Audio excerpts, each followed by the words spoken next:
কোরবানি ঈদকে ঘিরে হাট বাজারে বাড়তে শুরু করেছে কোরবানির পশুর যোগান। যত্নে লালন পালন করা পশু নিয়ে হাটে আসছেন খামারিরা।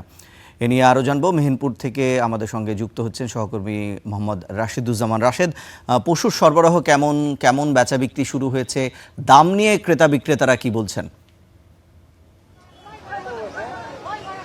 রিশাদ, ঈদের দিন যত ঘুরিয়ে আসছে ততই কিন্তু হাটগুলো জমজমাট হচ্ছে। আমরা দেখছি সকাল থেকেই এই বামুন্দি পশু হাটে যেটি লক্ষ্য করছি যে দেশি এবং খামারিরা যে গরুগুলো রয়েছে, অর্থাৎ বিদেশি জাত এবং দেশি জাতের গরুগুলো কিন্তু এই হাটে পুরো ভরপুর হয়ে গেছে।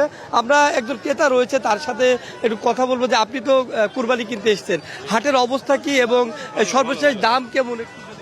দাম আছে, দাম ভালো ভালো দাম, 20-30 হাজার টাকা মন, 35 হাজার টাকা মন।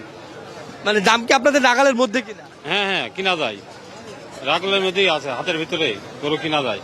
গরু কি কিনতে পেরেছেন? না, কেবল ঢাকলাম তো, ঢুকলাম, কিনা যাবে।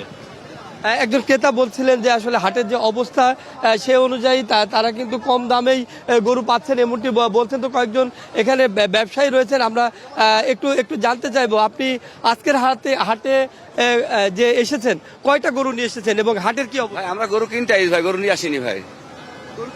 জি, আচ্ছা, আমরা একজন এই যে সামনে একজন স্থানীয় যে ব্যবসায়ী রয়েছে তার কাছে জানতে চাইবো, আজকের হাটে কয়টা গরু নিয়ে আজকে গরু নিয়ে আসি 4টা ভাই, 4টা।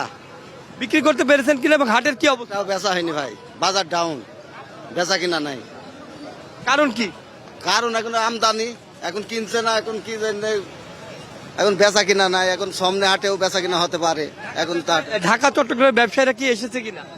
না, ঢাকা আলারা নাই, ঢাকা আলারা কিনছে না। সিটে গাড়ি কিনলে কিনছে, না হলে পরে পার্টি নাই। রিশান, যেমনটি শুনছিলেন, আসলে প্রচুর পরিমাণে গরু আমদানি হচ্ছে। গত হাটে আমরা যে দেখেছিলাম, এই হাটটি সাধারণত সোমবার এবং শুক্রবার হাট বসে। আমরা শুক্রবারে দেখেছিলাম 6 থেকে 7 হাজার গরু আমদানি হচ্ছে।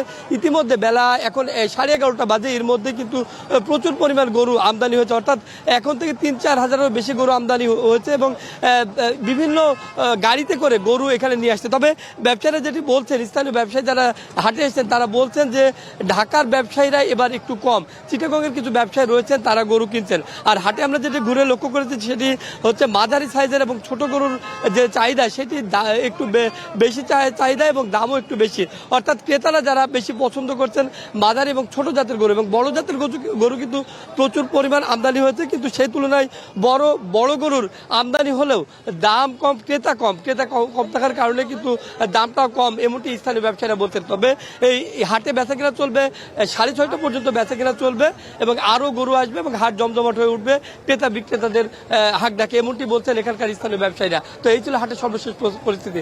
রাশেদ, আপনাকে ধন্যবাদ।